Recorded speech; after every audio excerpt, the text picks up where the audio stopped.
Let's see what it has to say for itself.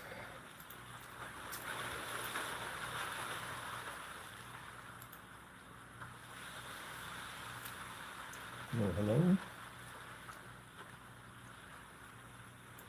There I am. Let's turn this off.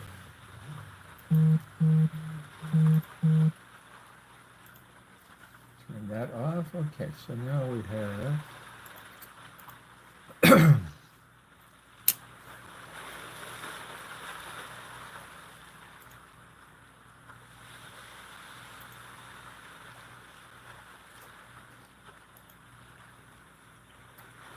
that looks good. That looks good.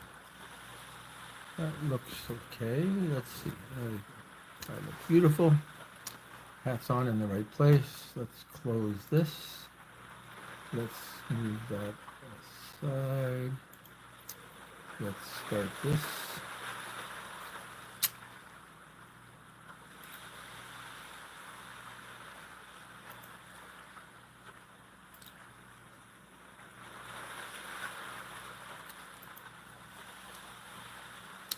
And let's see. Let's see. Yeah, there we are.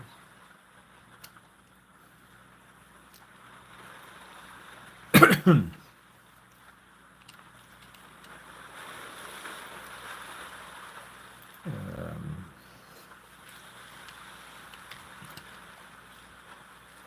type show link to drop.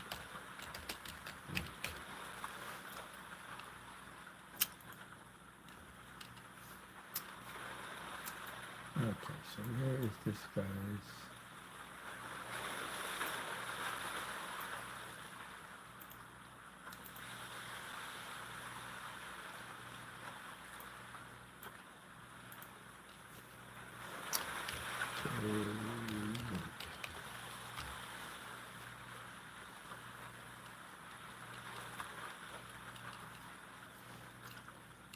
Billy Bob, thanks for dropping by. So we're trying this live thing again. Lashona says I've got to do it. Otherwise, I will never hit 4,000 hours. I'm still not convinced the math is mathing, but I believe if people are willing to watch, then I'm willing to share a little bit of what was going on last year. So let's pin this message to the top. Ah, there's the Sea-Doo going by. That's wonderful. Thanks, Billy Bob. Thank you, thank you, thank you. So while we're doing all of this, I'm actually going to try to edit another video. I'm going to try to multitask here. So if I suddenly drift off wondering what the heck I'm doing, it's because I've gotten totally lost in the interwebs. 202504117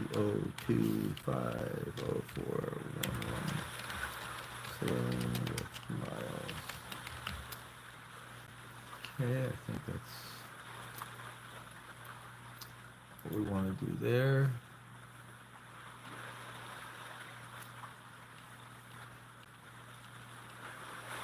Yeah, I looked at some of your fish. When I was a kid, and that would be in like 10, 12 years old, we got into fish. Now, not terribly sophisticated fish, but a tank and some plants and pagodas and so on. And it was kind of interesting. I remember once went fishing with my dad, and we brought back some leftover minnows. We got minnows as bait, and I discovered that minnows do not live well in a fish tank, which was kind of interesting. So here we are now. This is 202504111. Alien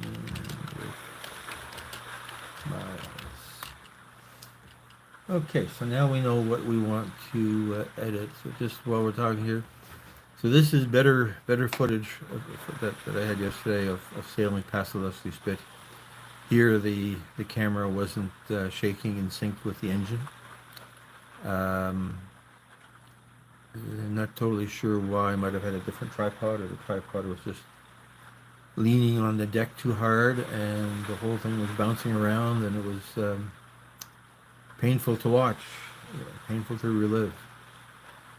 I'm not sure what we're going to see here, but we might see. There was a police boat at one point that went by here. Okay, so let's see if we can find the footage that we need for this. So the first thing that we wanted to do was decide which day we were going to celebrate here. Sailing with Miles. Okay, so Sailing with Miles has never been made live. Let's go here. Sailing with Miles. So Miles is a friend of ours that travels around the world a lot, but we ended up with a couple nice weekends, and they're great people. I'm not that good a guest. If I go sailing with other people, I always forget to bring food and drink. They never forget to bring food and drink.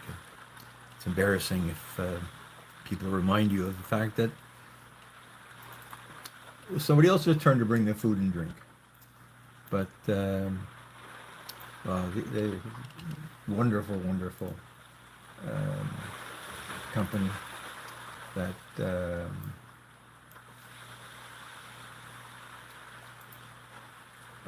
it made it such a pleasure to drift around. And Miles is a bit adventurous and has done some ocean sailing. People sometimes exaggerate their extent of sailing, but hey, Kate Extreme, thanks for dropping by.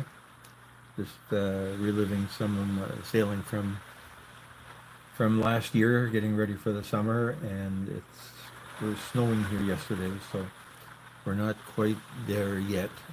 There's the cruise ship that had dropped into Toronto, and there we are, downtown Toronto. So this is our downtown, high rises and all, buildings with fake clouds painted on them. Not sure if that's designed to attract the birds or to repel the birds, but certainly it is a unique. Okay, I'm just staring at the camera, but really I'm staring at the computer, trying to figure out what is going into my edit here. I think that's that. So let's go down here, put that there. Keep the existing settings. Yeah, that's perfect. So there we are, looking east towards the north shore of Lake Ontario.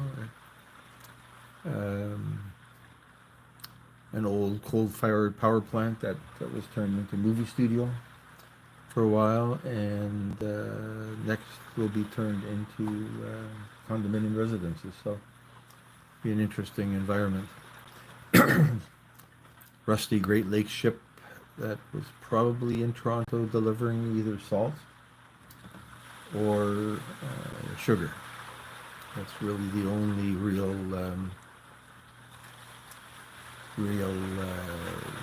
commercial shipping that we have, besides a few cruise ships. So that was Algoma Central, Algoma Steel Sublines.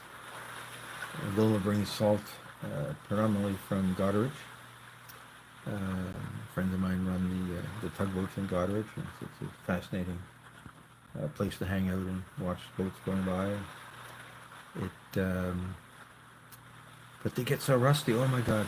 And you wonder why don't they paint it? But the boat is a big thing. It's expensive to paint, and it's not like with salt water that's going to really cause a lot of a lot of corrosion, so people don't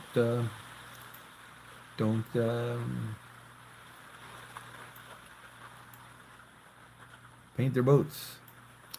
Okay, so let's get rid of this.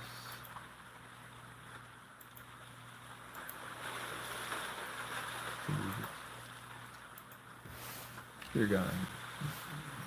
You. You're gone. Okay, so what have we got here?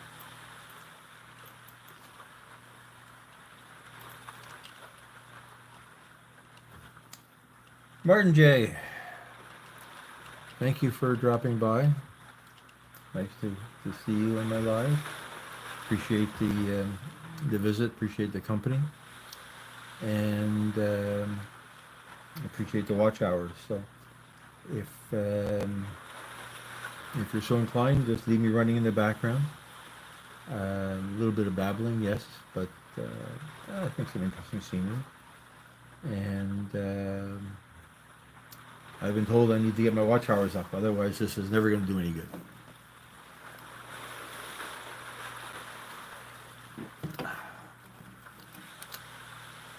Diet Coke. Well, there's that Ferrari. That's a different boat than we saw last time. So there's a Ferrari there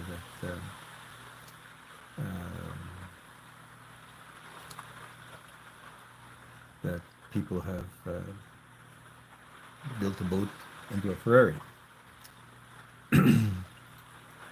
Marina, boats in the marina. Back to our cruise ship.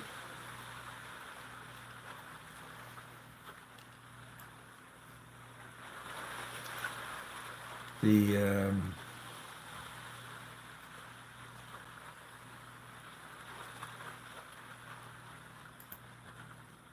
going to stop this editing. It's not really working well.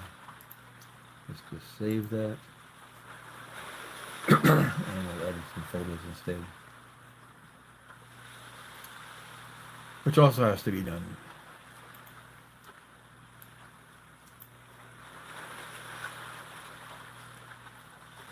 It's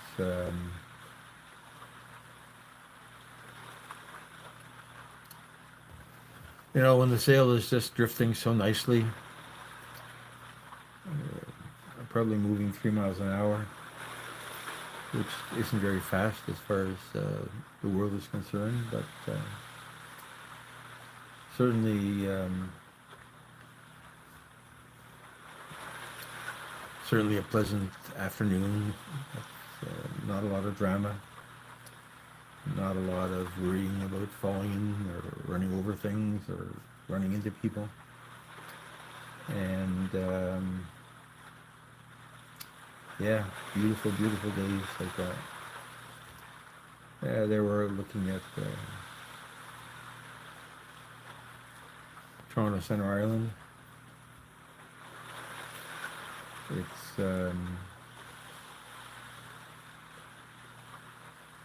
another wonderful day.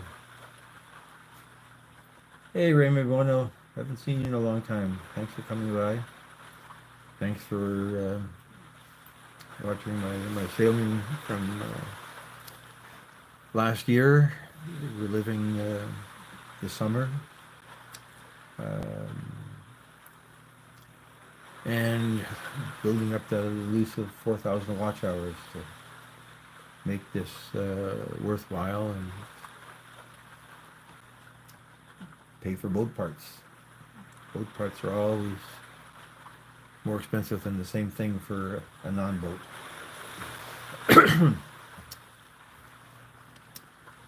So while this is all happening, I'm going to try to multitask, and I'm going to try to find some photos that I had to edit and where I left them. But here's where I think I left them. And these are photos from outtakes from cooking that end up on a few stock websites, and that pays for some of the ingredients. but I don't know where that. Okay, cabbage. So we had cabbage somewhere here. And cabbage had pictures, and these pictures have not yet been processed. So let's do that. Let's see if the world is interested in pictures of cabbage. So the first cabbage is just a cabbage. And you'd be surprised that graphic artists buy pictures of cabbage. So these are pretty good packed cabbage. These are the cabbages that became the cabbage rolls. Let's see if we can get the color right. The green's not quite. Green's not quite right. Okay. And the color too. Yep, the color is right. The light is right. So we're just going by Toronto Island with some of the city in the background there.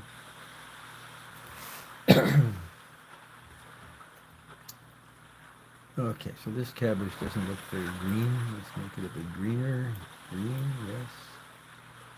And let's make the green blue, make yellow, greener. Oh, that's a nice color, green.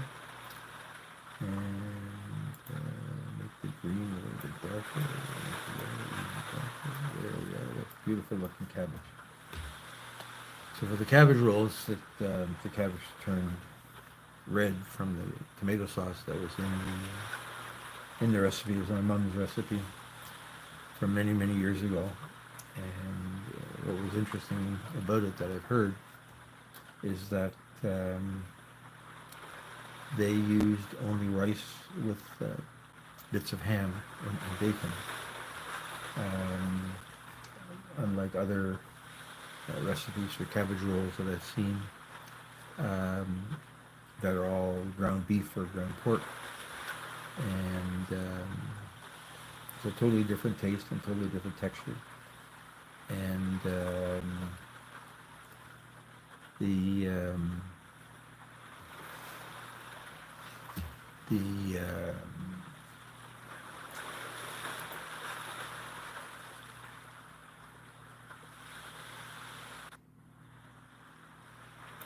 I need to figure out how to get Nightbot to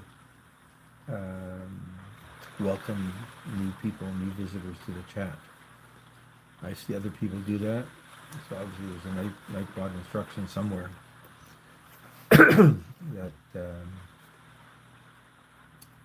that does that. And I mean, I like saying hi personally, but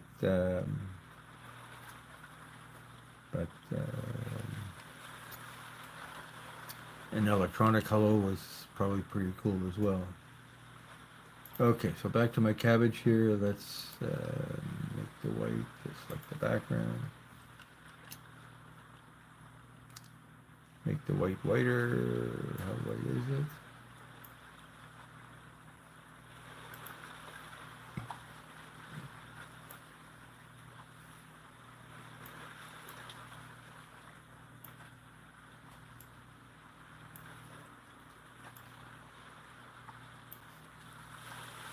That's a nice looking piece of cabbage.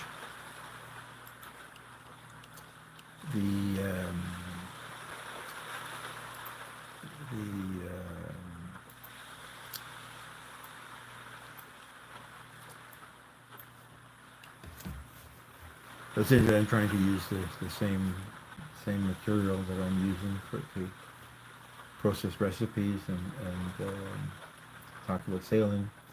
Use it for stock video, stock photos. So we'll see if that has any success.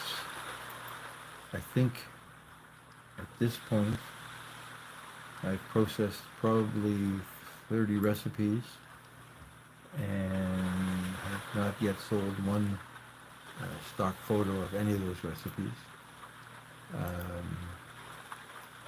So the question is whether there's a market value in pictures of cabbage worms. There probably is. There probably is. So let's see. This stuff in the corner here.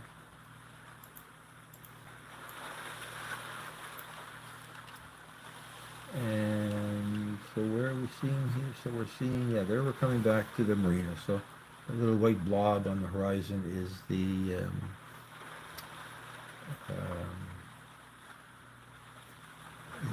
it's the superstructure of an old ship, an abandoned ship that marks the beginning of the channel into their harbor. Okay, so my cabbage looks good. Let's see, do we want to do there's like a couple of spots there. We don't need spots in our cabbage. And we don't need that, whatever that is on our cabbage. And what else do we not want on this cabbage? That looks good, that looks good, that looks good. Let's make this part a little bit brown.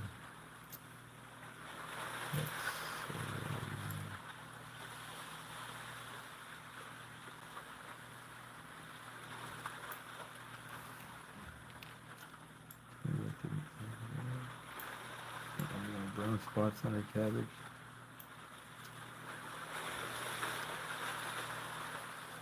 Select, modify, expand, pixels, select, modify, feather, oh, except for 5, so that's good the way it was. Let's bring in a little bit of this color here. Nope, that's not what we want. Let's go very low.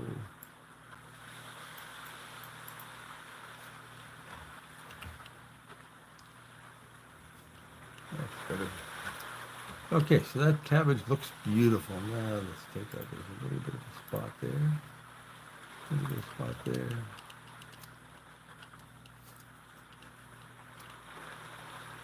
Where are we seeing there? So that blob in the horizon is a, oh, there's a CB going by.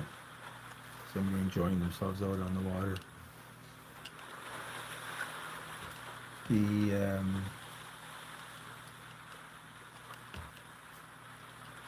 let's see, what did I have here? I had a couple of spots that I want to remove. There's another spot on this cabbage here. Let's get rid of that. That looks sad. That looks sad. That looks sad. Unless they bumped it on something there. Okay, so now my cabbage is wonderful. Let's go. Stock.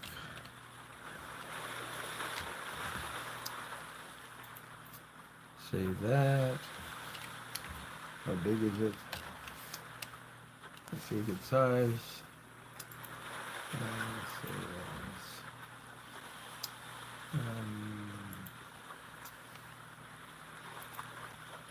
Okay, perfect. Hey Arlene, thanks for coming by my my live. Yeah, we're reliving reliving sailing from last year, leaving the harbor. Joji, thank you for coming by. I saw your live with Scott Oldfart, and you're not selling lipstick, or not I guess not selling, but you moved away from the lipstick dancing. So I enjoy them both. Arlene, I don't know if I've been to one of your lives. I can't remember. But it's possible. It's a little bit of a blur. I'm multitasking here and working on stock photos that are outtakes from some of my cooking adventures. So I just fixed up a picture of cabbage that somebody's going to buy for a website or a catalog. Yeah, I'm drifting around there looking for things that are interesting, sharing my time for anybody that wants, learning something, getting exposed to some interesting people's ways of life. So I'm I'm just a butterfly flitting from place to place, having my Diet Coke. Diet Coke. Oh, backwards. Okay, well, we can use.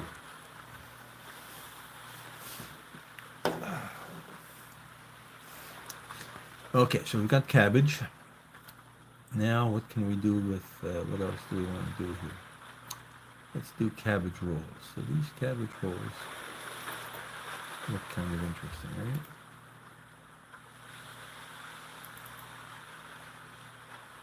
Yeah, those are good looking cabbage rolls. We'll do them on white, so we'll just do them on the gray of the countertop that they were on. Cabbage rolls. Yeah, these look really good. I wonder if I can turn it around and then you can see my cabbage rolls. Let's see, I've got to figure out how to really see myself. Okay, so I'm picking up the phone and I'm turning it to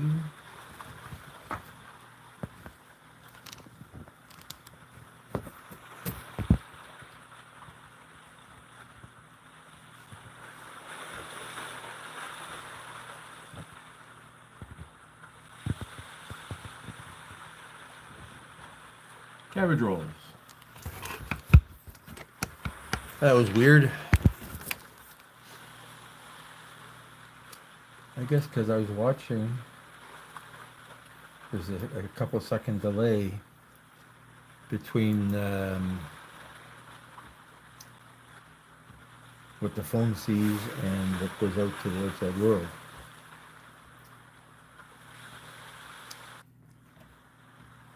Okay, Mr. Cabbage Rolls, let's, why don't we just hit that there and see what color that goes. Oh, that's a pretty color. I like that.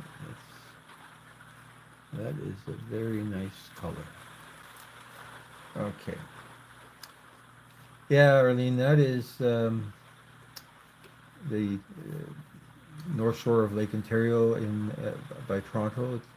It's actually a little bit of an inlet that heads into Toronto Harbor. And that's some of the old industry from many years ago that's no longer operational. Soon to be turned into high-rise apartment buildings. But it's close to the area where my boat lives. Not where those boats are that you saw. Those are a club of trimarans. That's why I was seeing the wrong thing. I was looking at the wrong place to see my cabbage rolls. Okay, cabbage rolls. I think you're ready. I think you're ready. Where am I going here? Let's clean up a little bit of mess around the edge here.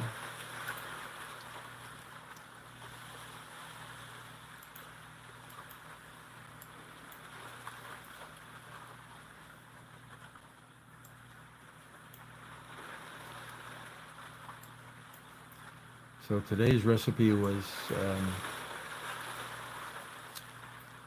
tuna mac and cheese. Hey Margs, thank you for dropping by. Nice to see you.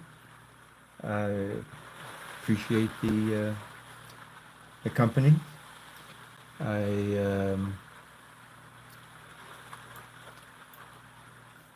This loop is from sailing last year. Oh, that sail is dirty. Oh my God, I really have to wash that before it goes up this year. So this is just a nice summer day. Hey, little chef. Thanks for dropping by. Ahoy, welcome aboard. I'm just multitasking and working on some photos from my last cooking adventure on cabbage rolls that I want to upload to Adobe as stock photos, and somebody will buy them, and my cabbage rolls will be famous. Nobody will know that they're my cabbage rolls, but they were pretty good looking cabbage rolls. I've got to, if I don't say so myself.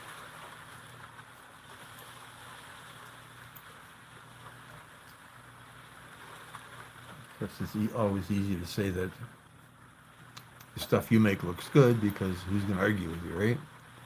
But okay, so these cabbage rolls look good. This is a good photo. I've cleaned up all of the mess. Let's just get rid of that little spot there.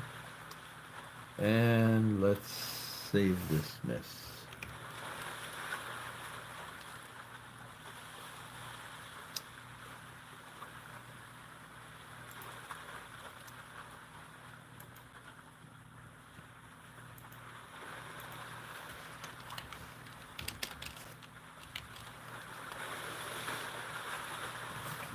And now let's make it into a JPEG, 6,500 pixels. Some people, when they do stock photography, they cheap out and say that they're not going to sell a decent size file because they're not getting paid a lot. But if somebody's buying it, they're going to buy mine with a bigger file than somebody that's cheaped out and said, I'm just going to give these stock people a small file. It's not like they're selling tons of images.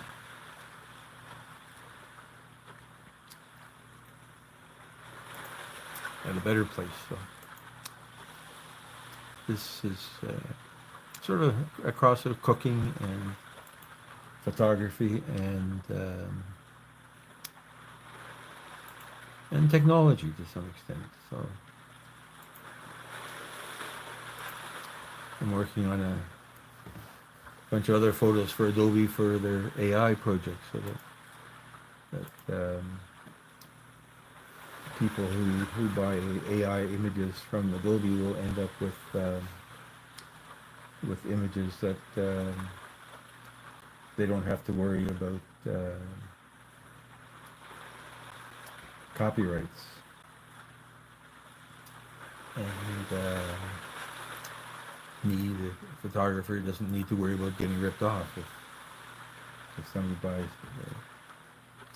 an AI picture of a cabbage roll from Adobe. Now, will people buy AI pictures of cabbage rolls? Hard to say. I've dabbled with AI pictures, and the only ones that I've ever sold were AI generated pictures of roast turkeys. Now, a roast turkey with fixings around it and a knife and fork isn't very hard to stage, so there's a lot of real photos of real turkey. But several people, this would be around American Thanksgiving or Christmas, which are big turkey markets in North America. Somebody felt that they would be better able to sell the restaurant or the food or whatever they were selling with an AI generated picture of a turkey than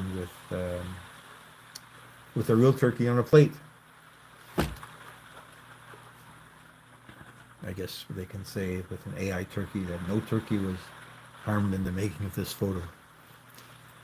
Now, where did my cabbage pictures go? Let's put them here, and move a copy of them here over to here, and then they'll be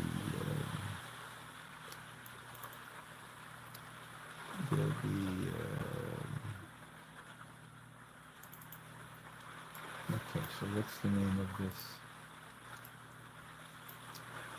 What's the name of this folder?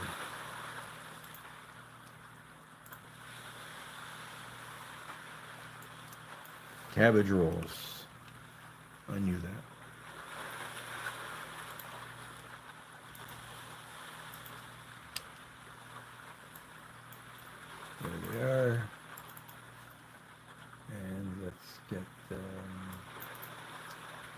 these guys.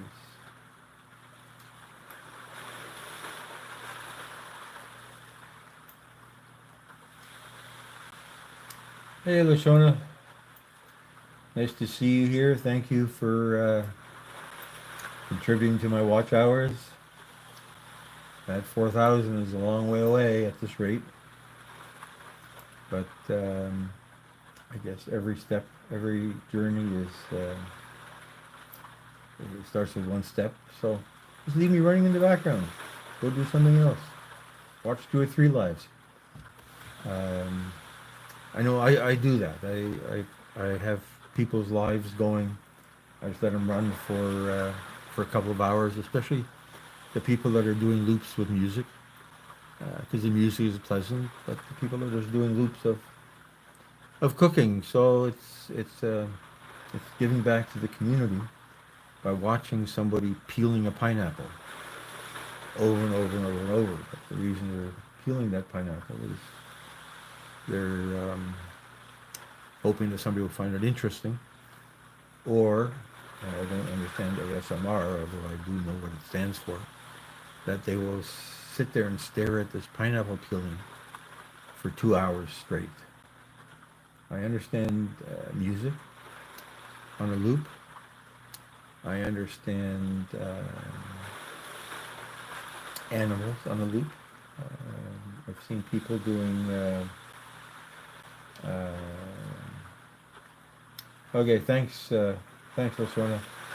I don't know why Nightbot decided they didn't like you.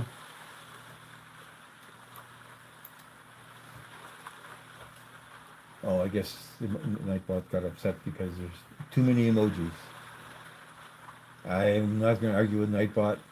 The only thing I figured out how to make Nightbot do is let you drop a link. But on behalf of the internet, I apologize for Nightbot deciding he didn't like whatever it is that happened. But okay, so where's my cabbage? I've lost my cabbage.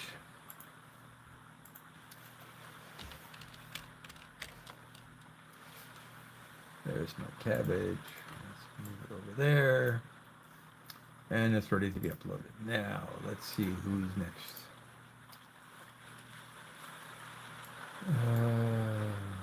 Who's this? This is the main one there. That's something there.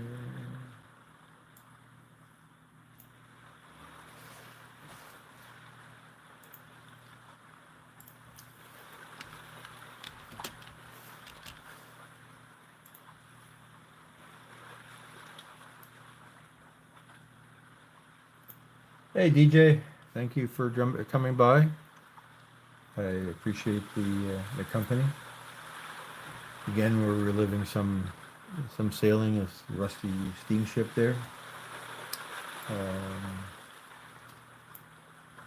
Looking to share a little bit of the excitement and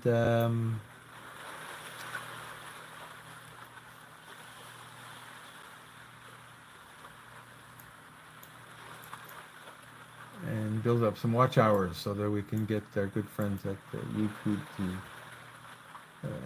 support this sailing and cooking adventure. I was just watching a channel that I watch a lot, Lauren Landers, a sailor in Fort Lauderdale and Bermuda and Bahamas. And I think she's got like 200,000 subscribers. Let's just take a look at what she's got.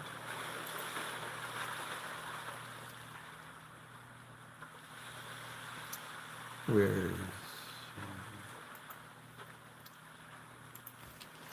Lauren Landers?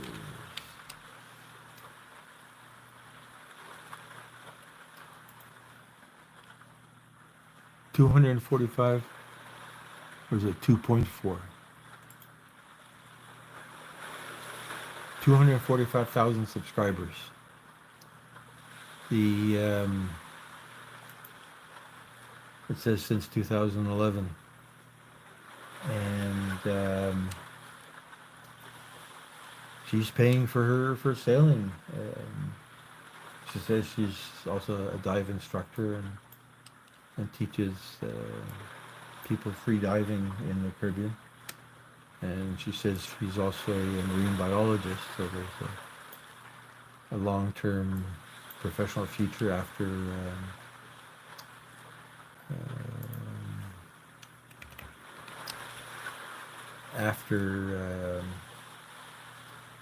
sailing is read as course. I'm just going to drop her link here for whatever that's worth. It's my pleasure if she gets a few more people to watch her sailing undertakings. Beautiful. It's got a beautiful boat, 50-foot boat that she bought used. I guess her grandfather has a 50-foot motorboat, so everybody's a sailor. But it's kind of cool. I look at the number of views she gets sailing and the number of views I get for the sailing video, and her sailings are much more exciting, and she's better looking than I am as well. Okay, so let's see. We finished with cabbage rolls. Where else? What other pictures are we looking for? We're looking for steak and beans. No, we're looking for fried rice, mangoes, no, mushrooms, shrimps. What else can we do here in terms of okay, let's go from here. The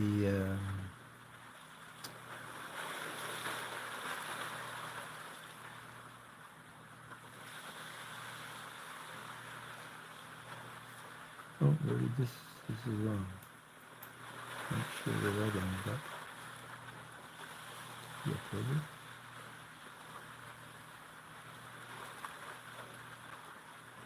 Okay, so that's there, yeah. Shrimp Alfredo, beans and sausages, already got uploaded. Megan pasta. So Megan pasta. So this was an interesting concept that Meghan Markle, Duchess of Sussex, has also created a cooking channel, more on Instagram than on TikTok than on YouTube at the moment. And of course she has more subscribers and followers than I ever will have. And there are a lot of detractors to what she's doing. Because she is famous, but there's also some very pretty pictures of food and cooking. So let's see what the whole Megan pasta concept is. That everything is made in one pot. So if you're doing pasta, you would put your water and your pasta into it, and then normally you cook your pasta, put it aside, and then make your sauce. But this concept, and it was pointed out that Martha Stewart did it first, this concept is that you'll put the pasta in the water, you let the pasta cook, then you'll add your other ingredients. So the one she has on Instagram that's famous is pasta with tomatoes and spinach and a few other greens. And my version of that was pasta with tomatoes and shrimp. And the concept actually works out pretty well because you end up with using only one pot. and you end up with using only one operation. Keep on keep on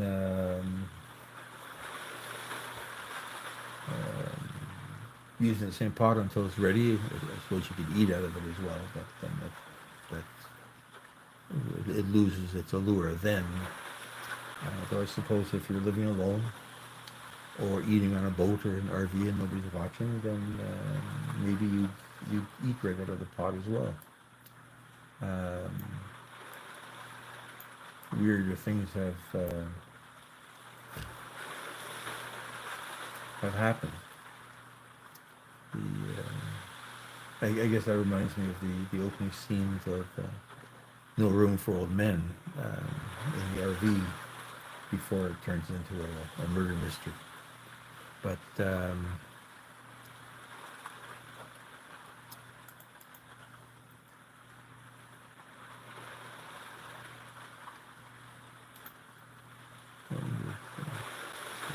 too small.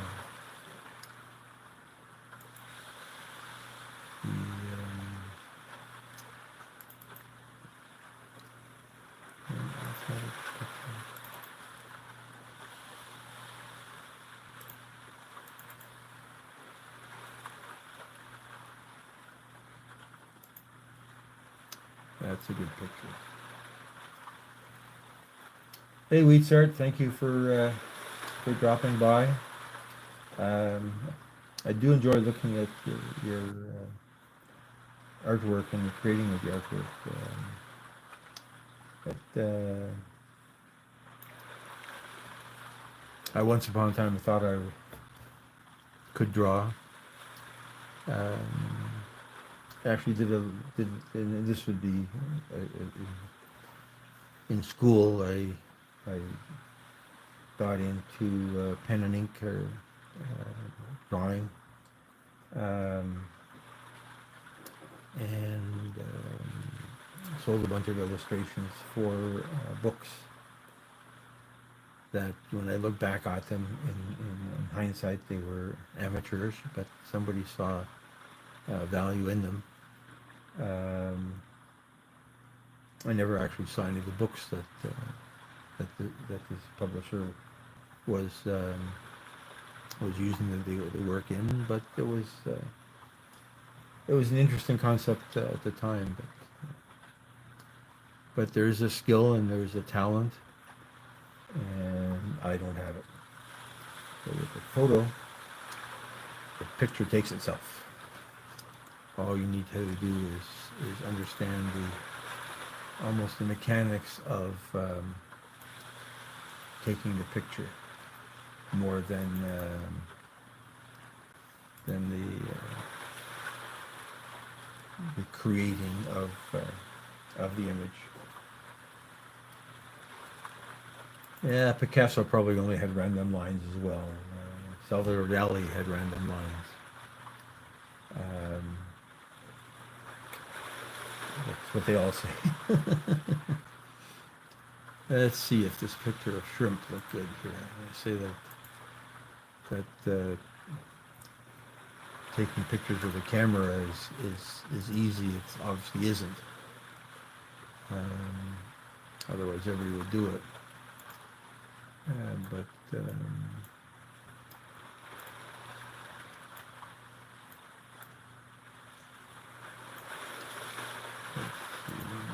see, the green a bit darker, and make that a bit white out of it. Put that just a hair out of there. That's beautiful. Make the yellow darker.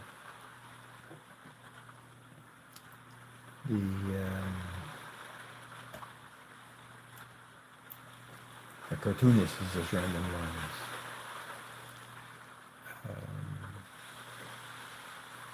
Anime is random lines with the areas between them filled in. Okay, what happened here? I've lost my...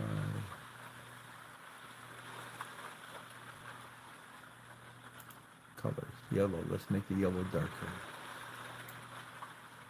There we are. That's a beautiful color. Make the red darker. Make the red a bit darker as well. Anike, nice to see you. Nice to see you. I watched your restream yesterday. I don't know which point I gave up, or maybe it just died by itself at one point. But it is a challenge making this work. This what I'm playing here is just the screencast capability that's built in, and the video in the background that's looping is looping on the phone. So it's a Samsung phone, and it knows how to play a video in a loop. I'm pretty sure I didn't download anything to do that, because I'm always afraid of downloading stuff onto the phone. And the looping works very well. It means I need to edit a clip. I use Adobe Premiere, so I edit a clip. This is a 10-minute loop, and it gets uploaded to the phone. I don't know how long. Most of the restreams I see are like a minute or two.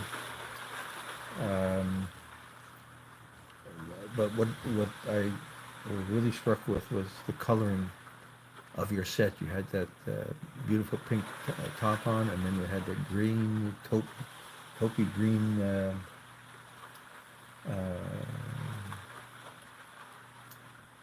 background. I don't know how long my phone will record more, Wheatsart. My phone will record longer, because I have recorded 4 or 5 minutes. But I create the video on my computer in Adobe Premiere, which is what I use for all of my stuff. If you don't want Premiere, CapCut, or DaVinci Resolve, Blackmagic DaVinci Resolve would work as well. And then I just transfer the file from my computer to my phone. So I've got a file. This is pretty decent quality. The file is 400 megabytes. I've looked at a few people's loops that they were playing. I can't remember what I think they were playing it from the built-in screencast thing, and the quality was really bad. But I think his original video was poorest quality. Yeah, that's the. I mean, my phone is 4 years old, but weirder things. The previous phone wasn't anywhere near as smart as this. Hey, Birds and Bugs, thanks for dropping by. Oh, Wheatsart, your phone saves everything to a cloud. iPhone. I know the Samsung wants to save things to the cloud, but I don't want Samsung to know where my stuff is. Hey, Drill and Chill. Nice to see you again. Did I see your last live? I may or may not have. I can't remember. It's all a blur. Oh, yeah. I turned off all of that ability for the Samsung to save anything in the cloud, because I'm afraid of losing track of what I have. I mean, none of it is a state secret, but I know with the Microsoft Cloud, I know my computer is a Windows computer, and it wants to save stuff to the cloud, and if I'm not careful, if I save stuff, I click on the wrong place, and suddenly I don't know where it is anymore. And the problem then is, where do I find it? I don't know, Wheatsart. I can figure things out, but I can't tell people much about how to do it. I guess you can Google for your particular model. Google, how do I turn off the Samsung Cloud, and that would be a start. I know a lot of people Like I have friends with Google phones, Google Pixels, and again, Google wants everything in the Google Cloud, right? So Google can control you forever, and you can't ever leave them. Um, and some of the Google stuff, the Pixel stuff, you can't turn off.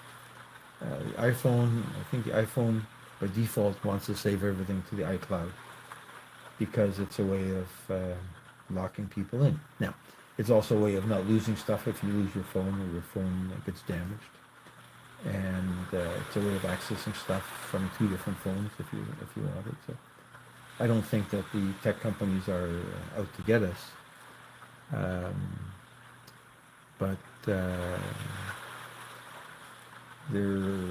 out to help themselves first and out to help us second. So yeah, it's a challenge, and trying to figure out YouTube has been an interesting challenge as well. I mean, I had another YouTube channel that Hey Marijuana, a YouTube channel on Canadian art that is called simply Canada Art Channel that is still live, but I sort of abandoned it because the guy that I worked with to get interviews of artists and singers and songwriters and performers, um, he's moved on to different things, so it's stuck at 650 something subscribers without trying. I didn't care. It was just a way to um, share some of these interviews. Hey, Cloud Kicker, how are you? Thanks for coming by. Yeah, the show link seems to work. That's marijuana. You were once mentioned figuring out Nightbot. That's the first part of Nightbot that I figured out. How to make it allow you people to show their link without so that people can share their stuff without getting involved in figuring out how to make everybody a moderator, which may or may not come next. So while all this is happening, I'm trying to edit some photos. What did I do here? I decided I didn't like what I was doing. And these are photos of food that are also going to get sold as a stock. And I'm looking for things that are particularly interesting from a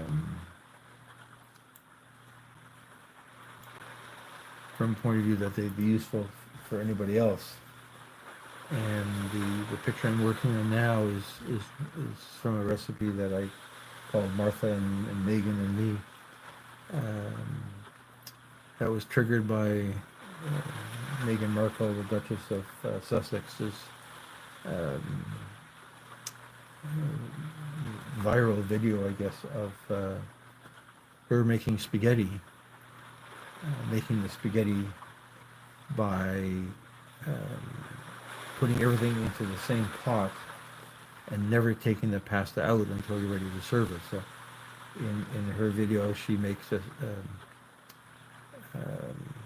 spaghetti, or maybe it's a linguine, but I think it's a spaghetti that starts with garlic and tomatoes, and then she puts the water in the pan, and then she adds the spaghetti and lets that cook. And while it's cooking in the pan, she adds various greens, spinach, and a couple other things, I believe.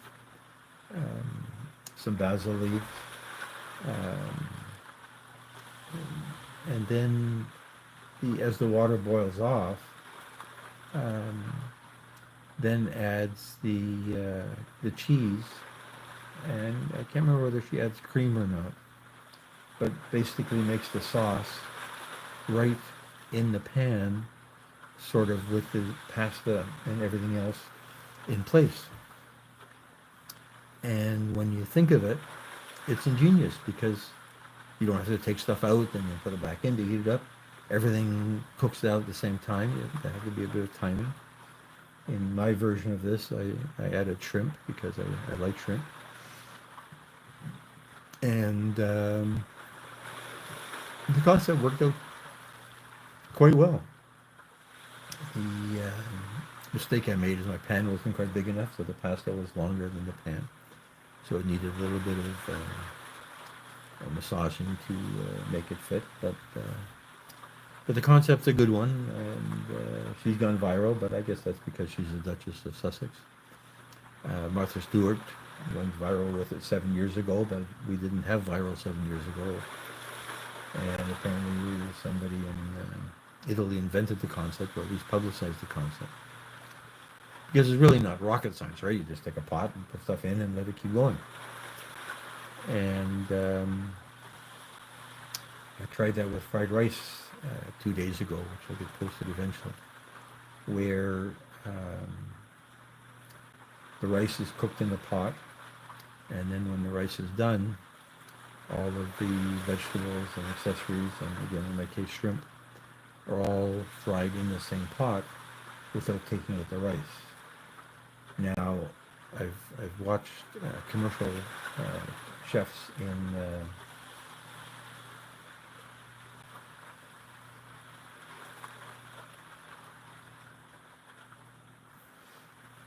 okay, I'm just going to change subjects here. So, marijuana, you say I can move myself. I can see myself at the bottom of my screen. Now, I don't mind moving myself, so there I'm moving myself. If I'm curious, marijuana, does that make it better for you? Now, I'm not watching it on a phone. I'm watching it on a computer.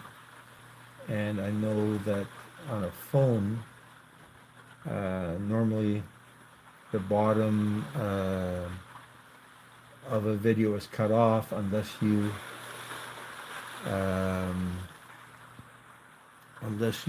make it full screen. I've just moved myself a little bit more.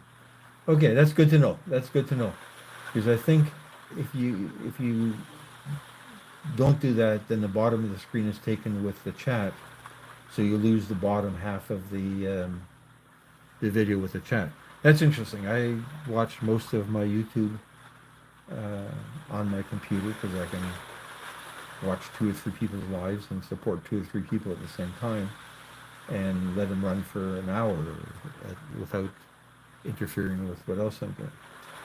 I do watch on my phone when I'm walking on our beach, and I never really thought about vertical video on a phone until this week, when I made 2 cooking videos that are vertical, but since they're longer than 3 minutes, YouTube doesn't treat them as a short.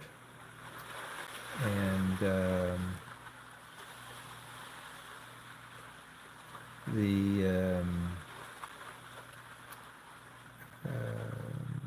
the objective was to see whether I'd get more uptake, because I'm finding that 40 to 60% of my visitors are on a phone, and if you're on a phone, maybe you're going to spend more time watching if it fits your phone. I'm going to actually move myself way up to the top, because then I can put myself in the sky, which is kind of boring. Yeah, I was looking at your VHF radio things, trying to figure out what it is that he's doing there. And the ambulance dispatch was interesting. You had another one where all I heard was squelch. An interesting concept. I listened to the Marine VHF out on the water, and there is and some amount of noise. I thought there was some law about rebroadcasting radio transmissions, but that's it's a leftover from amateur radio days, maybe. But who am I to say? Russian military radio. Even worse, I can't understand a word they're saying then anyway. Yeah, and as I say, when I was watching it, it was just squelch, and I put it on mute and just let it run in the background for a while until I got bored and went off to somebody else's live. And interesting. So you learn something every day. I learn something every day. Okay, so I'm back to my pasta here. Let's see. Is this a good looking picture? This is a good looking picture. Let's crop it off just a little bit. Let's get rid of this stuff here. We don't want that.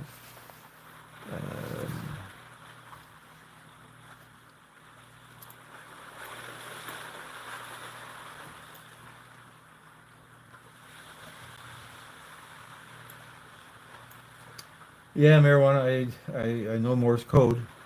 Dot dot dot dash dash dash dot dot dot. Um, but which is SOS, right? But I did not hear Morse code. I heard squelch. Ah, you know, when you're looking for sounds, um,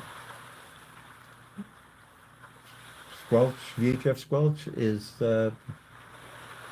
is an interesting sound in itself, right? It's a weird form of white noise that um,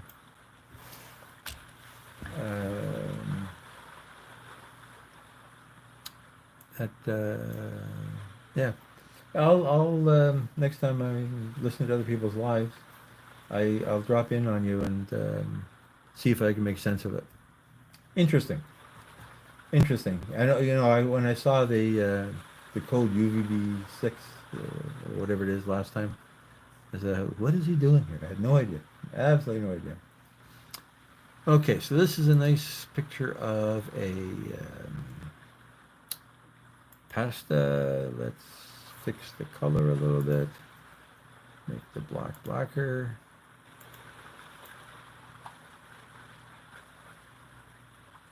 Very good. That's wonderful. Okay. Merge that down. Merge layer. Where are you? Merge layer. Save this mess.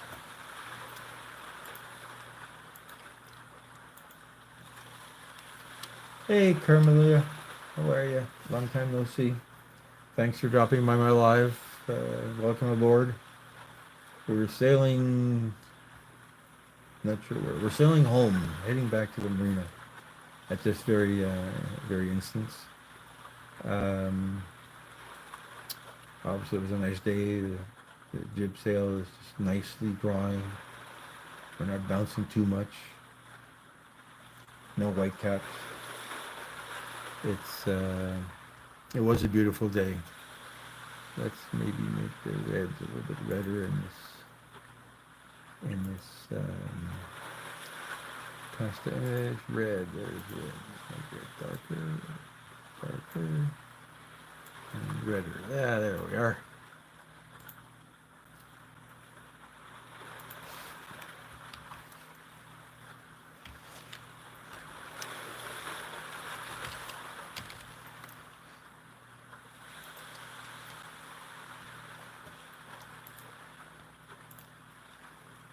Okay, save as. Where are you?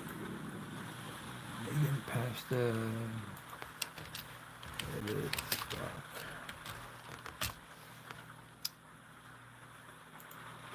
Hardly in the. Which lake that is? That's Lake Ontario. Um, the Lake Ontario by Toronto. So that shore is the Toronto mainland. It's actually the Leslie Spit. So it's sort of the east end of downtown Toronto. And we're looking at that picture right now. The boat is heading due east. So if you look 90 degrees to the right, due north, you'd see the CN Tower. Yeah, you probably see the CN Tower. I don't know if I have in this set of clips, there isn't a CN Tower. I was looking for a nice one when I was putting this together. The when we get to the cruise ship,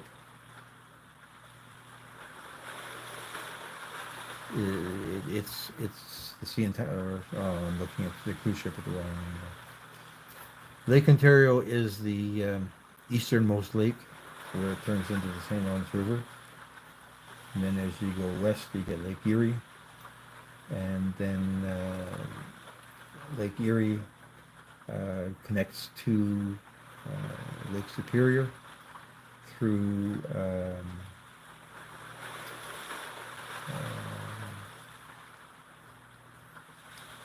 the St. Clair River, and then off to the side is Lake Michigan, which is really the westernmost.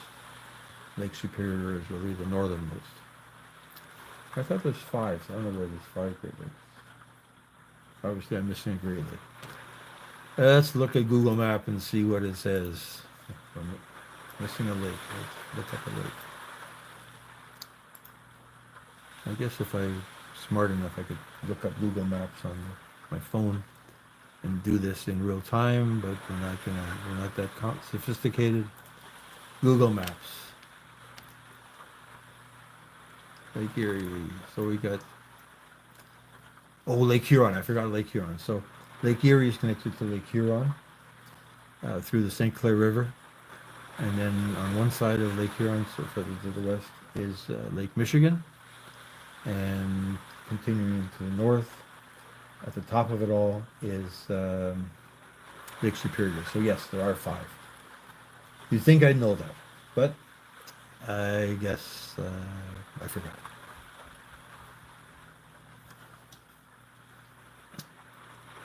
There are 5. I've never been in Lake Michigan. I'm not sure if I've ever been in Lake Superior. Been in Lake Huron and really the Georgian Bay part of Lake Huron. And Lake Erie. There's a lot of fishing in Lake Erie. As a kid, I lived in that part of the world. So a lot of fishing around Port Dover, Point Pelee, Port Rowan. A lot of good perch fishing. Okay, so let me go back to this here. I need to, Lake Superior is, well, it borders on Manitoba. I don't think it actually reaches out to, doesn't reach out to Saskatchewan. Okay, so let's see if we can find another pasta picture here.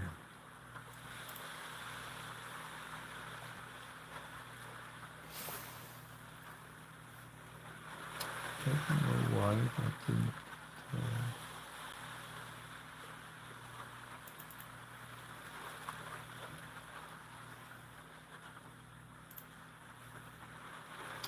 Let's see if shrimps overexposed. Why are they overexposed? That doesn't make any sense at all.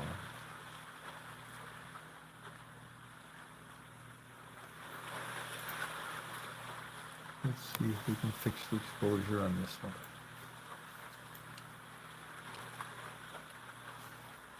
Yeah, the only part of Saskatchewan I've been in really is Regina. Visited relatives there a few times in the winter. I remember that it was cold.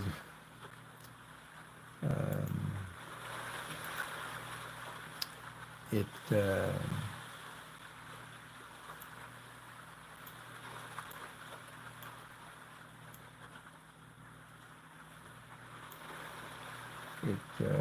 was an interesting place.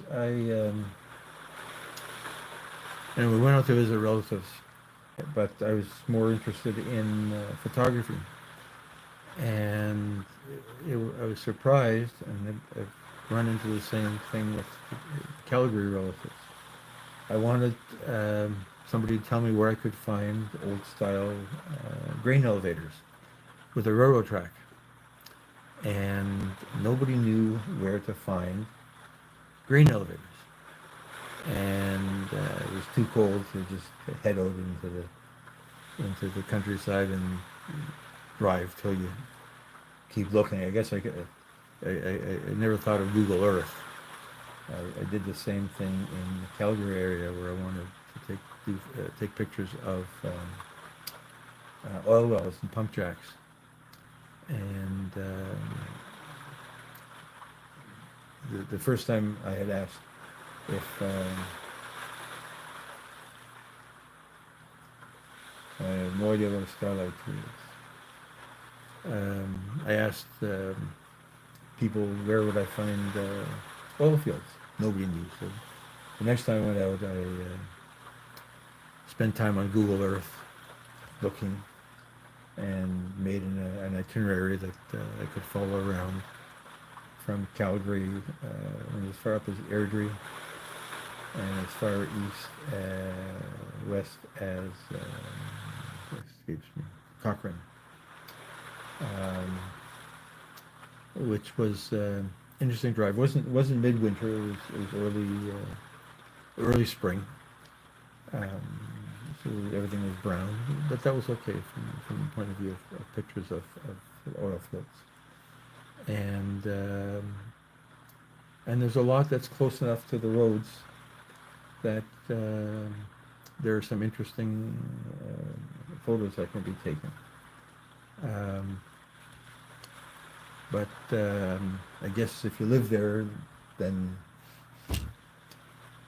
you know it's there, but you don't spend a lot of time thinking about where it actually happens to be. Let's go back here and reduce that just a little bit. That's a little bit too much. And color mixer, let's make the red. Yeah, the red is good.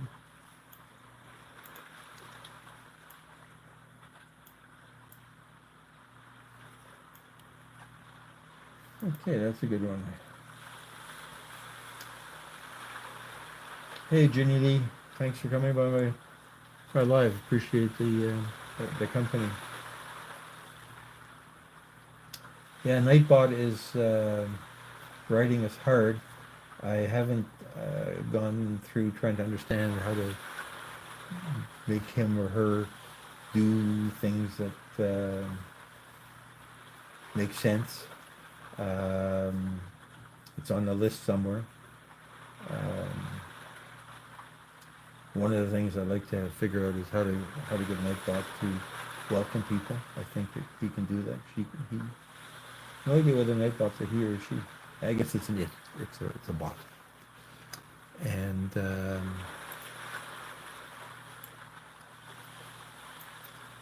it's technology to manage technology. The AI world is taking over. I was looking at a place called AI Music Gen for music. And it's an interesting site that makes pretty good sounding music.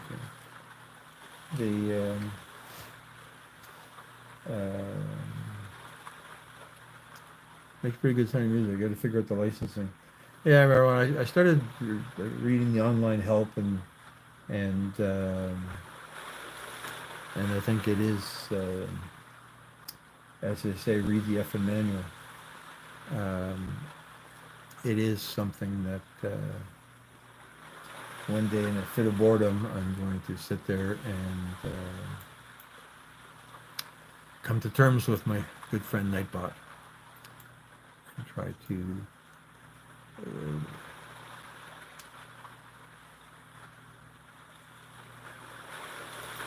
yeah, the things you put in the shorts, a lot of those seem like AI. And what's interesting is, or what I think is interesting, is that AI women are giving real women a run for the money in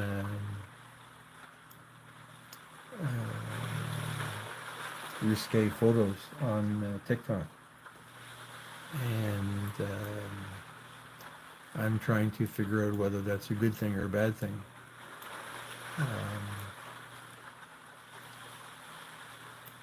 I know when the Taylor Swift nudes came out, I tried to understand how they did that and whether it was an important thing to understand in the global scheme of technology and the internet. I lost interest relatively quickly, but I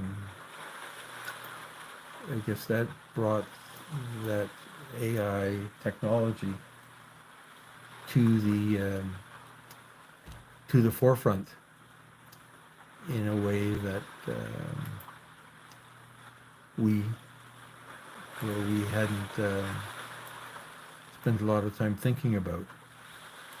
Um, it's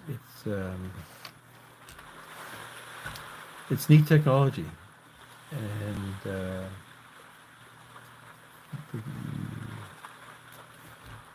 certainly the photography world is worrying that they're going to get replaced by technology. Um, I'm working on a photo of shrimp on pasta. A good exercise when this is over might be to ask AI. I use Adobe AI because I subscribe to the Adobe ecosystem, and I get better quality images than DALL-E. I'm paying for Adobe, so I'm not going to add Midjourney to my list of tools.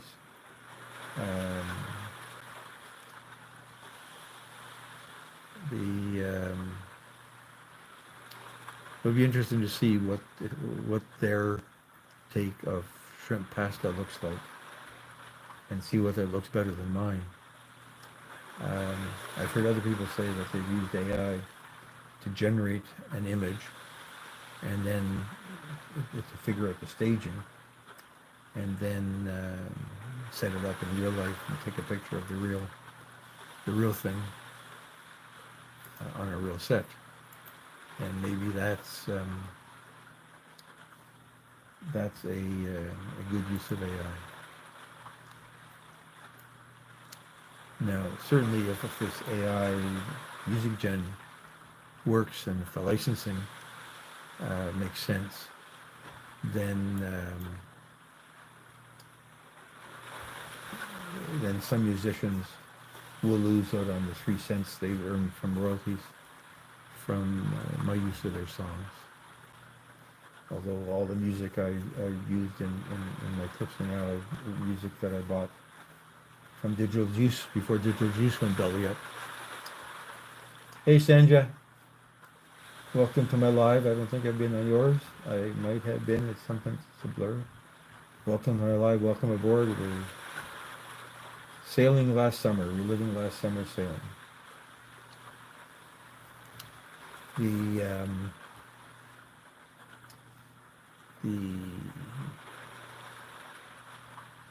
Some of my other music is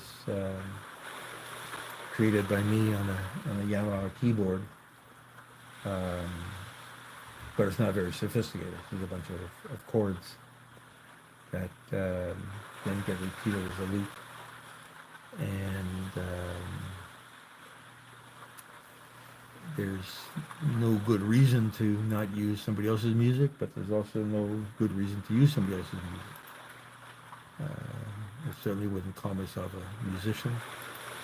And as I said to Wheatsart earlier when he was there, because I'm not an artist to any great extent. But, okay, I like this picture. I need to get myself some water. I shall be back in a minute.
And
we're back.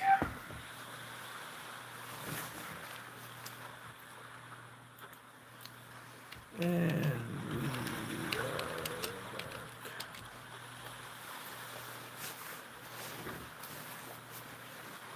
we're one of the reasons for people doing lives, I guess, is to get um,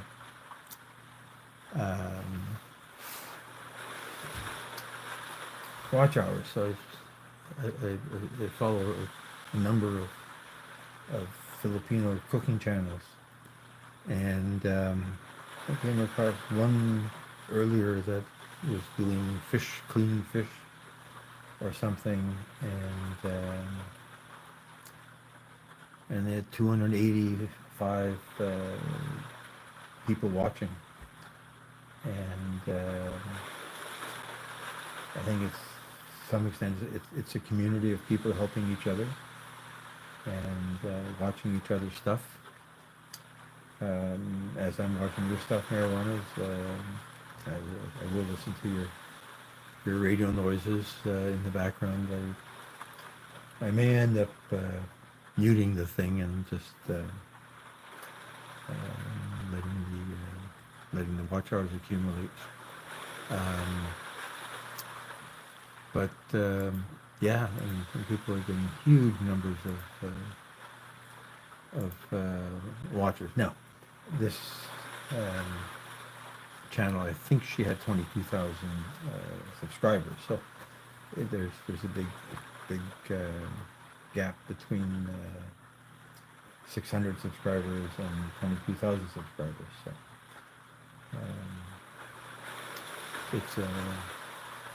it's a factor. Let's just move me a little bit here. Okay, there we are. Okay, let's see. Now we've saved this. Have we saved this? I can't remember who saved this or not. Oh no, we're going to fix the color of those shrimp. The shrimp are a little bit on the yellow side. So let's make those shrimp just a little bit pinker. Photoshop can do amazing things if you play with it enough. So let's see if we can. Let's try this. Go to the yellows. And I'm going to make it more red.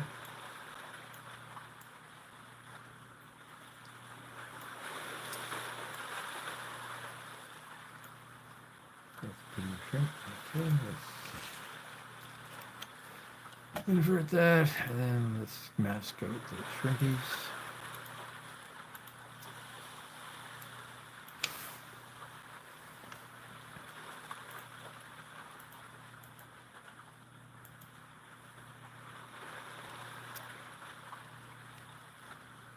And see what we're getting out of this.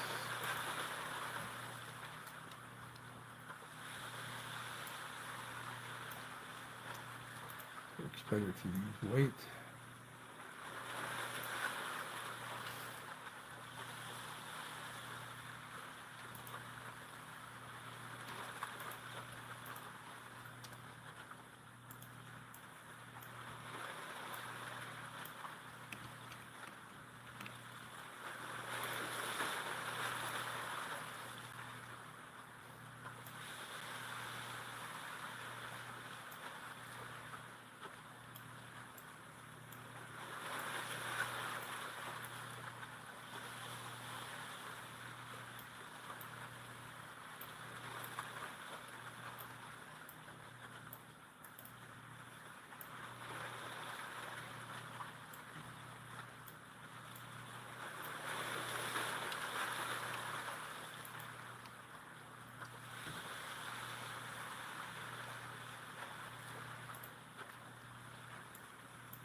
That's nice. Okay. Down. Save this mess.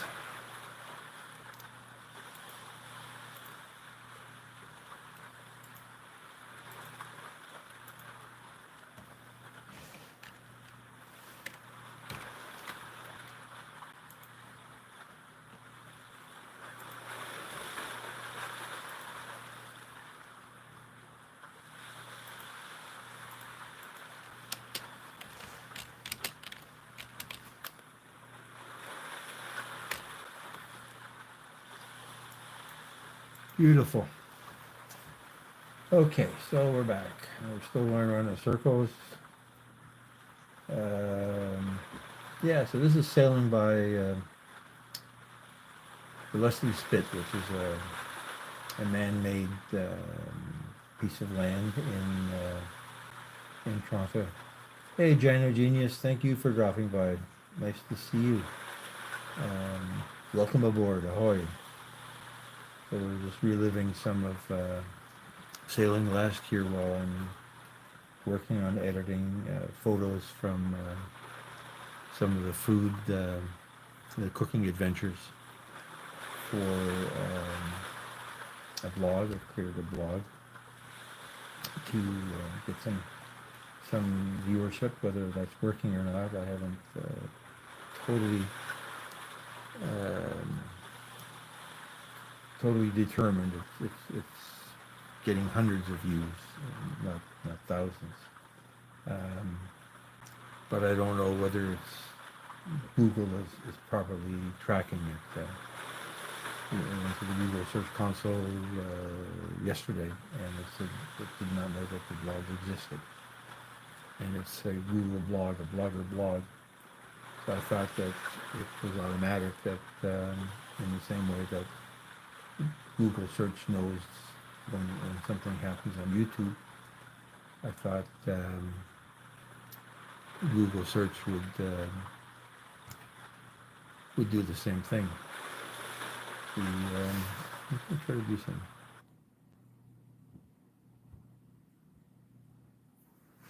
I thought that would change the make it full screen. Oh, it stopped. Okay, let's keep going. Play.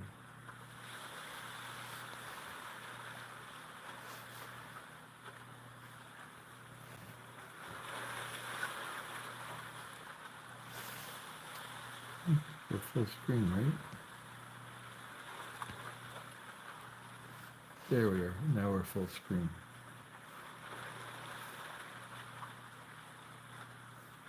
Yeah, now we're full screen. That's interesting. Okay, learn something every day. Learn something every day. So that's a tour boat that drops into Toronto. I think when it's not full screen, the quality is better. Probably make it not full screen.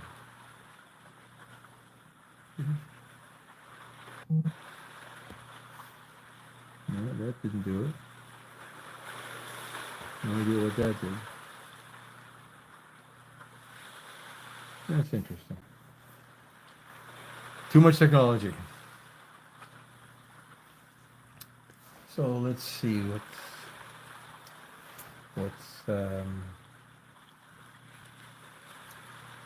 yeah, Johnny Juniors. I can't remember what your last live was. So did I come by there or not? I'll check again. I basically look at everybody's lives that I'm subscribing to and click on a bunch of them and let them run all at the same time. Interesting content and supporting other people's efforts to get money out of Google, which is a good thing in my opinion. That getting money out of Google. The yeah, rusty boats.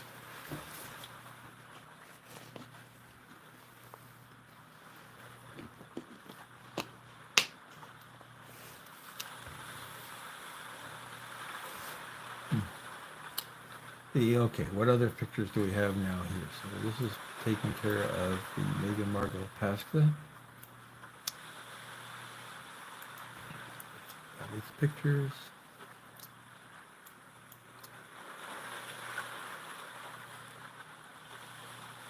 Steak and beans. What about steak and beans? Is that likely? Is that a picture that anybody would be interested in? Steak and beans. Yeah, there's steak and beans in a pot. Steak and beans on a plate. That's kind of boring. That's not bad.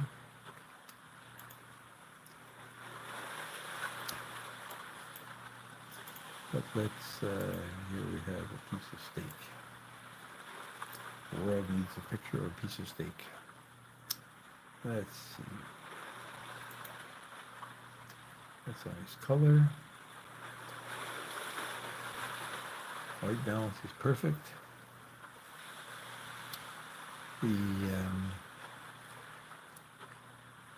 Let's get the white right there.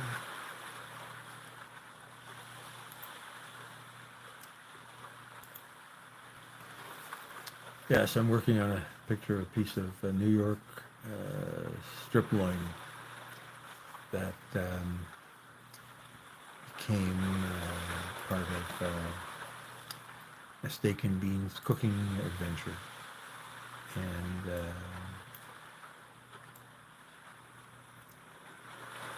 I figured if I invested in the steak, I ate it as well, so it's not wasted by any stretch of the imagination. But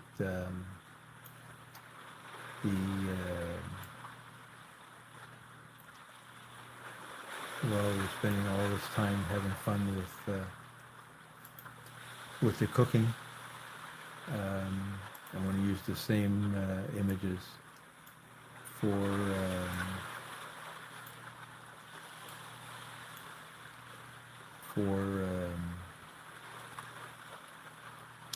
stock photography. So this piece of steak doesn't look red enough, so let's make it a bit redder.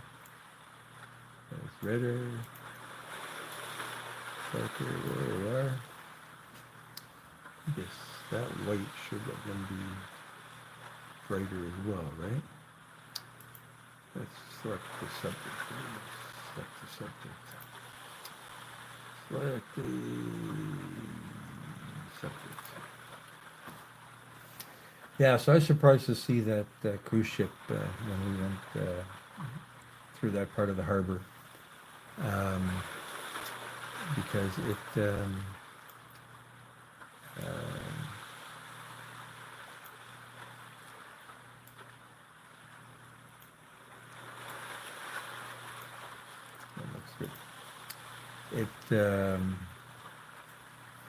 so big and bright and clean looking, and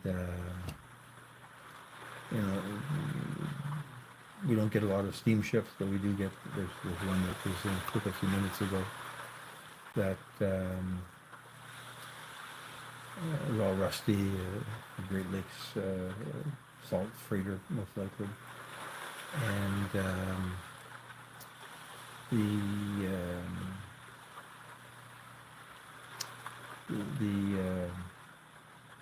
the cruise ships are so pretty and white, and the paint is fresh because it has to look attractive, right?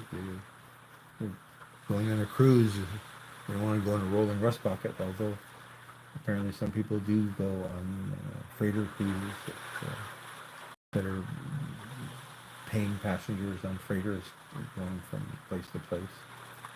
And I've talked to people that have done that, and they've enjoyed it. They've thought it was it was a nice way to spend time. Um,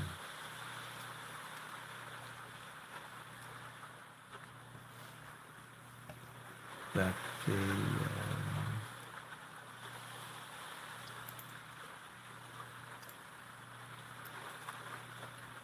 but I think if I went on a cruise, I've never gone on a cruise, I would be more interested in a ship that looks well maintained and looks safe. I guess if nothing else, um, rather than a rolling rust bucket. So it's marketing. Paint is expensive, and not only is paint expensive, but while the boat's getting painted, it's not making money as a freighter. And if they're painting below the waterline, it has to be hauled into dry dock. So painting isn't cheap by any stretch of the imagination. Um,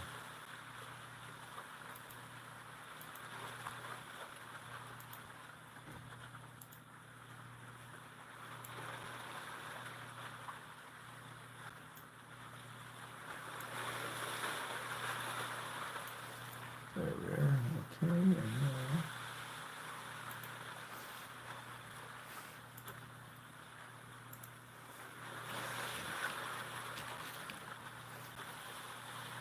let's make this white.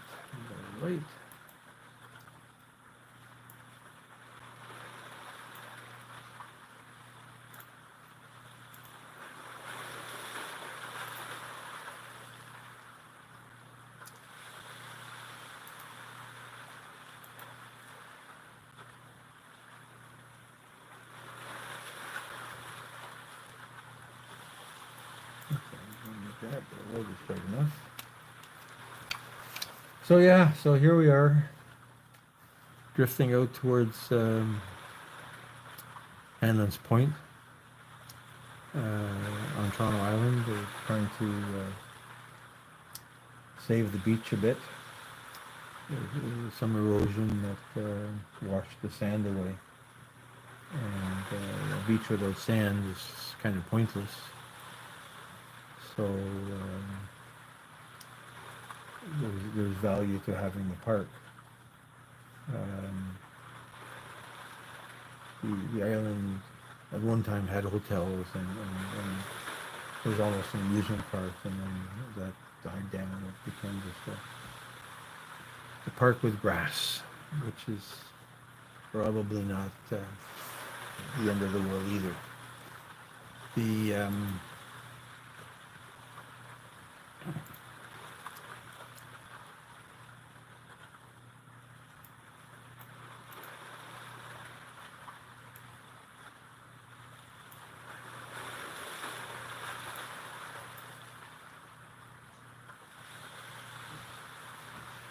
let's make this smaller. From there. That's good. Now let's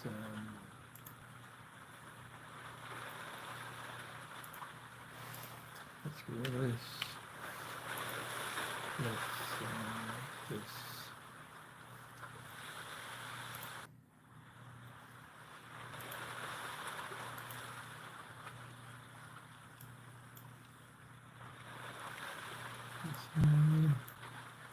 So we can multitask. I'm not paying as much attention as I should to the chat.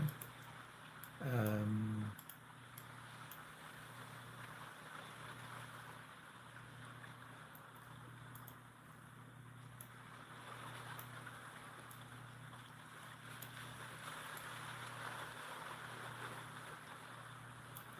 oh yeah, there we have a nice looking piece of steak.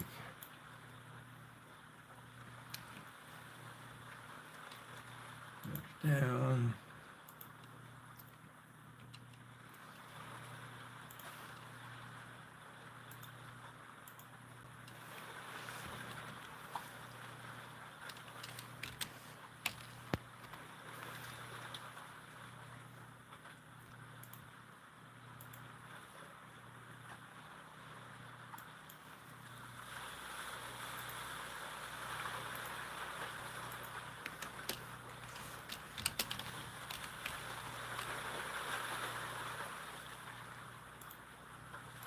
Okay, so that's that picture. Now, what others?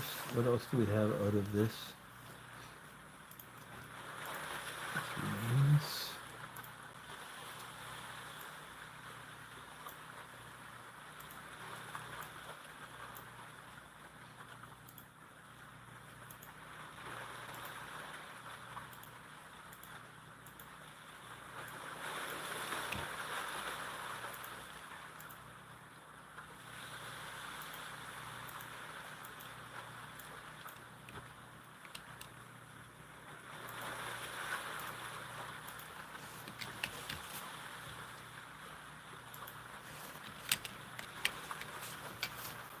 Is anybody home? Creatures of the Maroon Lagoon. What's up, Captain? Yes, we're sailing on a sailing ship.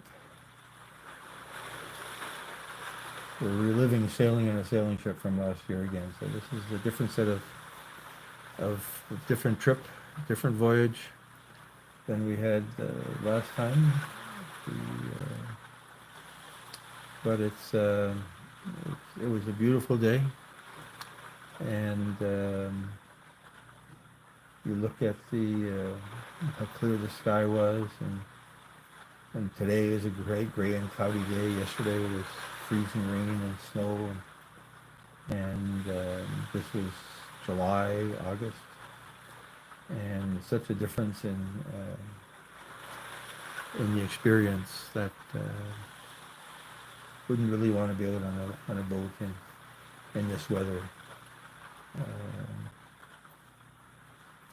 There's a few people that, well, I guess there's one person that I know of that, in this area that lives on his boat in the open in the winter. Some people live on their boats in marinas where they have facilities to prevent the ice from forming around the boat and damaging the boat. And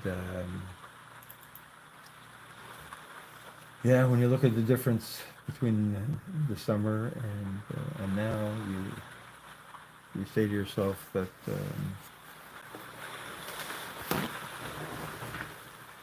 pardon me, that those are some beautiful days as opposed to being in the Pacific, and even in the Canadian Pacific, in Vancouver.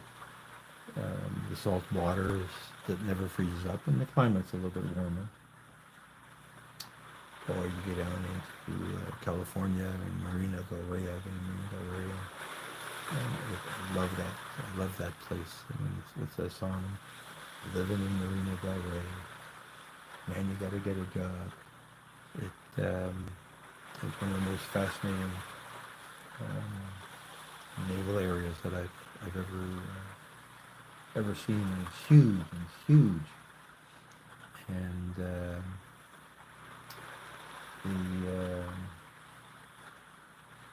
you get into Florida and into coastal.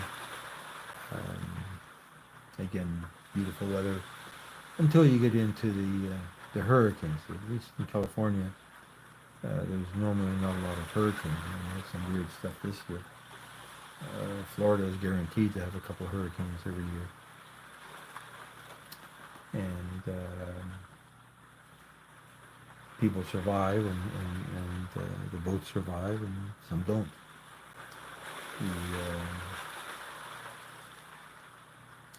The, here we know it's going to get colder winter. Things are going to freeze. The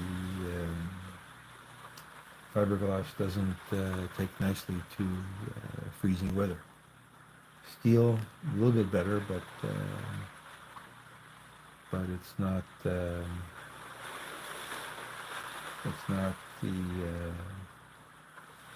nature is stronger than anything man-made. So yeah, the hurricanes and especially in Florida, the Bahamas. I mean, the Virgin Islands got decimated. Martinique got decimated. Puerto Rico got decimated.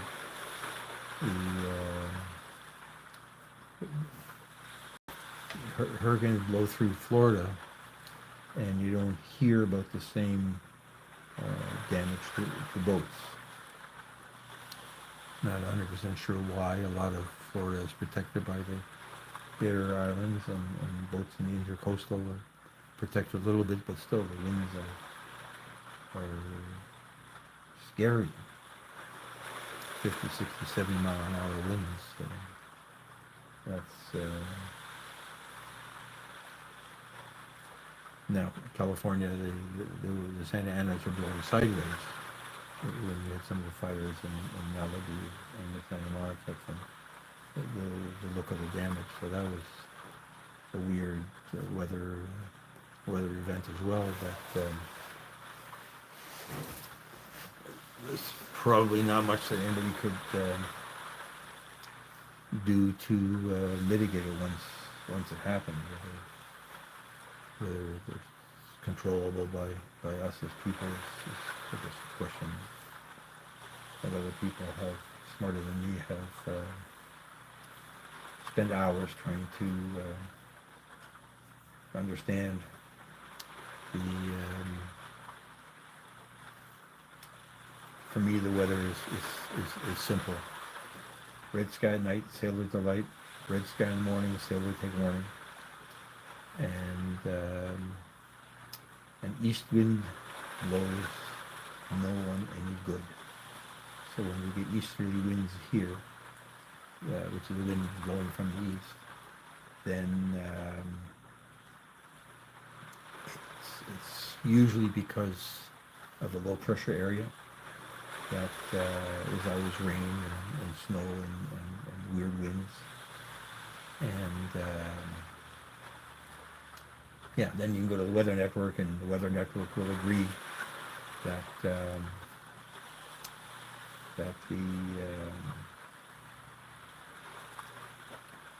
the weather is what the weather is. And then we have sailing apps on the phone that basically buy the weather information from government and private sources and repackage it into terminology that they think sailors will understand. So it's in knots instead of miles or kilometers per hour. And the wind directions are a bit more accurate, so it's not just west, it's west-southwest. And the predictions of the wind are more detailed than they are on the normal weather network kind of site. So they're a good thing. There's always been weather radio for mariners since there's been radio. I guess the Titanic people didn't listen. But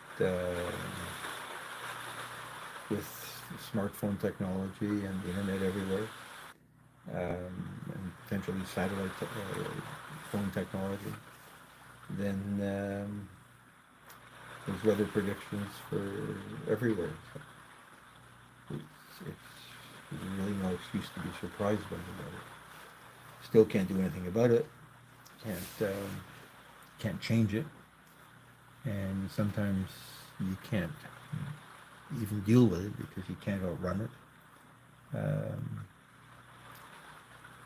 But if there was no wind, then we wouldn't have sailors. So we need wind. The wind has to be just right. So for me, just right is 10 knots.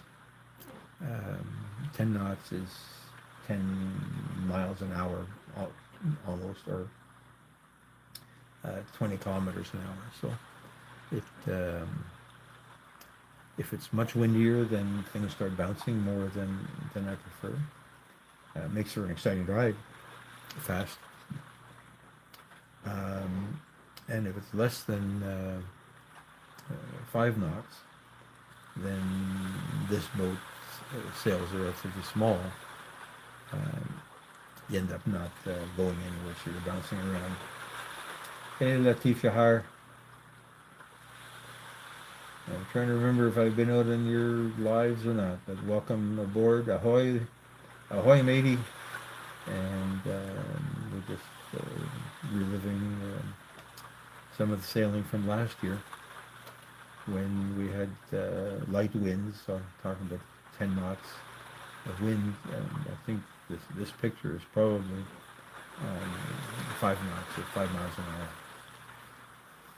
which makes for a very gentle rocking, gently rocking sail with no drama. You put a drink on the table, it stays where you leave it. It doesn't move around. Hey, Tracy's Local Learnings, thank you for dropping by my live again. I have not been by one of your lives recently. I know I saw one go by, and I looked at it and it was finished like 5 minutes earlier. So I promise if it ever comes up to the top, I will be there. I will be there. Or have you not done lives? I can't remember. Were you? Somebody was telling the Shonas they never done lives. I can't remember this. Oh, okay. So okay, I'm not making it up. I'm not making it up. Yeah, the challenge with live is finding something to talk about. I babble a lot. I hope some of it makes sense. Action lives, like I follow a lot of fishing guys, so fishing, nothing happens, right? There's a line that's sitting there, and you're looking at the outside world, and you're hoping that when they catch something, you'll join in their success. But I was watching somebody else's live, and somewhere in the Midwestern United States, I guess. There's still a bit of snow, so it's relatively northerly last week.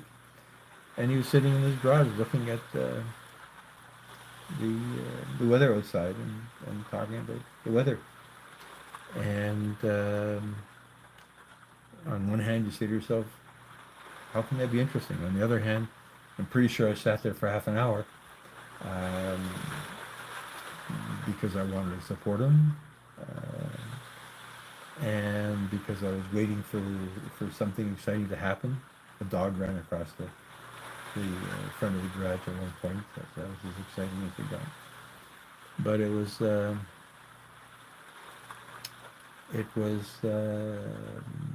an opportunity to be part of somebody's life, I guess. So once the boat's in the water, then I think the Wi-Fi at the marina is going to be good enough. We'll do a couple of lives just sitting in the back of the boat watching the seagulls flying by. And once in a while we get some nice swans. So if the swans are coming by, they're always fun to watch. We do get a few fish jumping, but you don't really see them jump. You just hear the splash. And by the time you look, all you see is a ripple in the water. We get a few ducks. I try not to feed the things because they say it's not good for them. We do get a few ducks that poke around and hoping for something. We get a few cormorants that you see them dive in one place and come up 20 feet further away, and you wonder how they can hold their breath that long and whether they found something under them or so. So there's a bunch of interesting wildlife. Don't really want to include other people's boats, other people's activities. on the internet. That's not what they signed up for. But if it's anonymous or the back of a boat or far enough away, then that's part of the environment. So it's it'll be interesting to see whether then I'll be like the guy in his garage watching the road go by, and always appreciative of people spending time because that adds up to watch hours, and I need a whole ton of them. I don't know how people do it. I've seen some amazing numbers from people. I've seen amazing numbers from people that I started following when I started this adventure in August of last year. So in September, remember, there's a cook. She had 11,000 subscribers. And then I spent more time looking at her channel in February, and she's up to 27,000 subscribers. How did she get all the subscribers? Yes, her cooking is better than mine. Her patter is better than mine. She looks better than me, so I guess there's three reasons why she's got more subscribers. But it's an interesting phenomenon, this YouTube thing.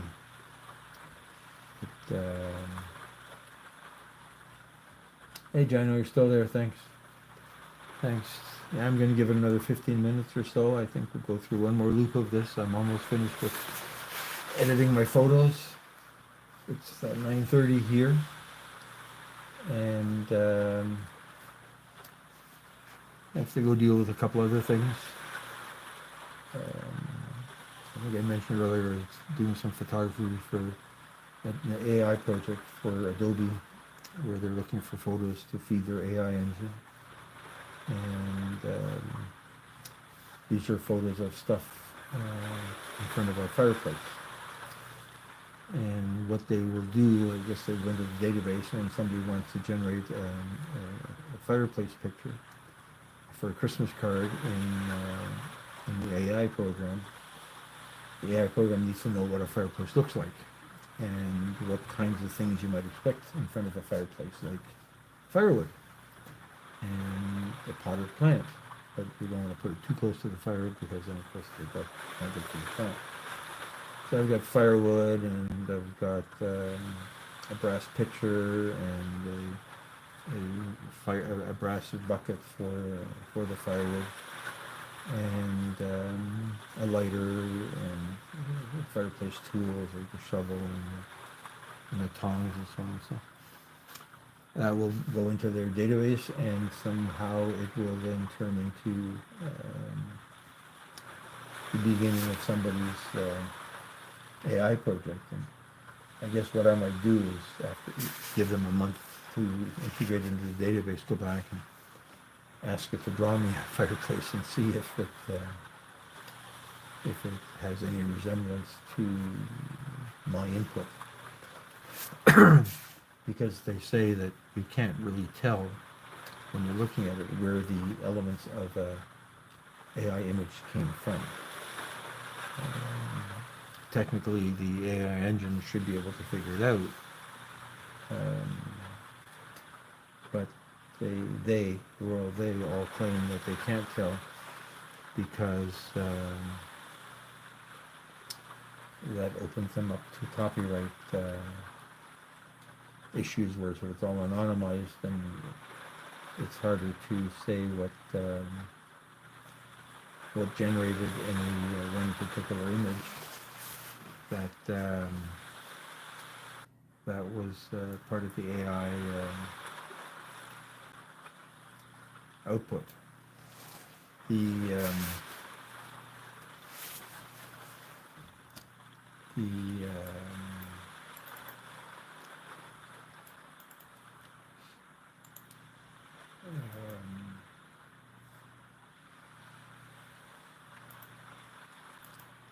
It's interesting, the whole AI concept of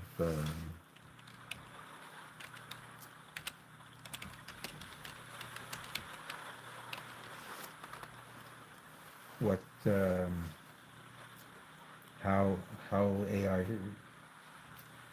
started and how it became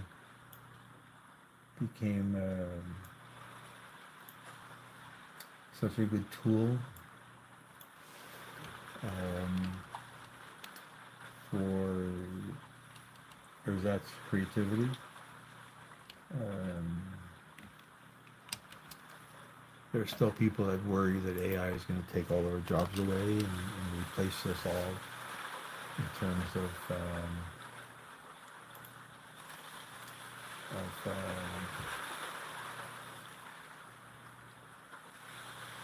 creators. But then again, I guess we had the same issue when the looms in England were mechanized, and Luddites thought this was going to be the end of the world, and for some people it was, but I guess it isn't. It gave us the fabric to make Dacron sails. Because if we didn't have Dacron, we'd have canvas, and it would be heavy, and it would be impossible to use on a wet day. So it's a thing. Yeah, Tracy's. I think that is true. I think that is true. That there is a bit of a revolution in work. They say, well, learn something else. Hard to turn on a dime, and hard to know if the thing that you then turn to will then turn away as well. Yeah, Latif Yatar, Yahar, thank you for coming by. We will haul up anchor and get on with something else. I appreciate every person coming by, every minute of every watch time that people are invested, and I do kind of try to keep track, and I promise I will at least try to drop by your lives. I do spend a lot of time at my computer, so as I said, having a live going for a couple hours while I'm working on editing and using the photos or images, it's there. It's interesting. If it helps somebody, then I'm quite happy to help as well. So, having said all of that, I'm going to pull the plug. I'm going to see, first of all, I did something to my phone, so I'm not sure how easy this is going to be. I may lose people. Let's just see. I'm going to that way. Okay, so now, if I did that, that's not my live. That brought me to my phone. Where's my live? How do I make this go away?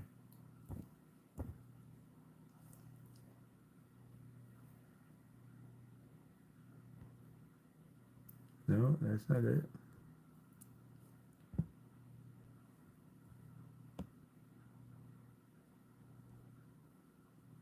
No, that's not it.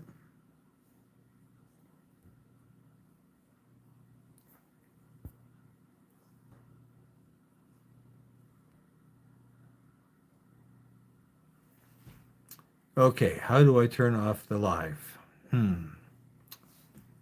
How do you think I turn off the live? I'd figured this out before. That's not it. Okay.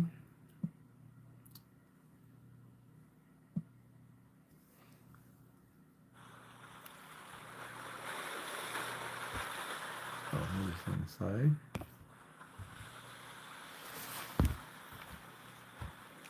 Oh, there we are. Okay, so there's my live. I guess I just have to click on myself. Okay, if I click on